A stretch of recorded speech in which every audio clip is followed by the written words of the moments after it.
এই বৌদির hair cut. তো বৌদি আসছে, আমার এই ক্লায়েন্ট আসছে সুচিয়ানি থেকে। তো তোমরা একটু সবাই কমেন্টস করে কেমন হয়েছে হেয়ার কাট, আর আমি শুনেছি বৌদির কেমন লেগেছে হেয়ার কাট কেটে, বলো কেমন লেগেছে। আমার খুব ভালো লেগেছে, খুব সুন্দর হয়েছে। পছন্দ হয়েছে? হ্যাঁ, খুব সুন্দর, ভীষণ ভালো লাগছে হেয়ার কাটটা। এটা ফ্রন্ট হেয়ার স্টাইল, আর আমি ব্যাক সাইডটাও দেখিয়েছি। ঘোরো বৌদি একটু দেখি, কানে একটু শর্ট ওঠো বৌদি একটু।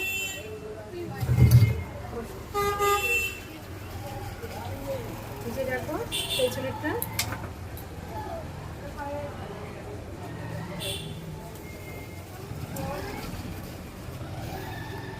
কেমন হয়েছে সবাই কমেন্টস করবা প্লিজ।